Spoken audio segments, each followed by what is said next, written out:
HSC exam সর্বশেষ update. মানববন্ধনের দাবিতে শিক্ষার্থীরা আজ সকাল থেকে আবারও আপনাদের এই দাবি বা তাদেরকে পরীক্ষা না নেওয়া হোক, আপনাদের স্থগিত পরীক্ষা যে আপনাদের যে পরীক্ষাটি অনুষ্ঠিত হচ্ছিল সেই পরীক্ষাটি তারা পরীক্ষাটি দিতে নারাজ।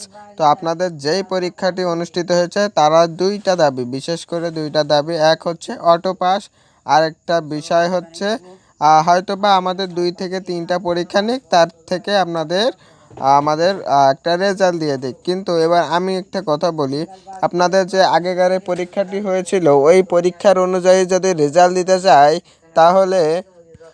তাহলে তাদের একটা দিকেই খেয়াল করতে হবে, প্রত্যেকটা শিক্ষার্থী এবং প্রত্যেকটা ছাত্রছাত্রীদের একটা দিকেই খেয়াল করতে হবে যে তোমাদের প্রশ্ন খাতা উত্তরমালা পুড়ে যাওয়ার কারণে কিন্তু তোমাদের পরীক্ষাটি স্থগিত হয়েছিল। বিশেষ করে প্রশ্ন পুড়ে যাওয়ার কারণে পরীক্ষাটি তোমাদের স্থগিত হয়েছে।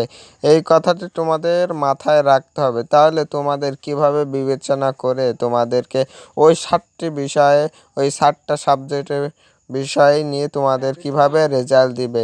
তো এই বিষয়ে তোমাদের জানা খুবই গুরুত্বপূর্ণ, কারণ তোমরা এই কথাটা বলছো, তোমরা যদি জেনেও এই কথাটা বলো তাহলে তো হবে না।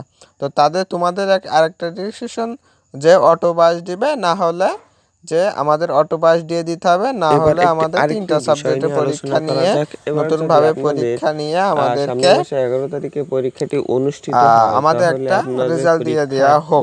এইটাই হচ্ছে তোমাদের দাবি। আমি আবারও বলি, তো দেখা যাক শিক্ষা বোর্ড কি করে।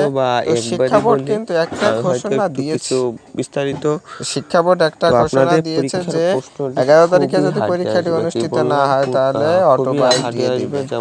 এই শিক্ষা বোর্ড একটু আমরা অনেক আগে থেকে তথ্যটা পেয়েছি, এর আগে অনেক ভিডিওতে আমি বলেছি যে শিক্ষা বোর্ড 11 তারিখে পরীক্ষাটি অনুষ্ঠিত না হলে আপনাদের সামনের মাসে 11 তারিখে যদি পরীক্ষাটি অনুষ্ঠিত না হয় তাহলে আপনাদেরকে অটো পাস দিবে। তো দেখা যাক শিক্ষা বোর্ড এর ভিতর পরীক্ষাটি অনুষ্ঠিত করতে পারে কি না।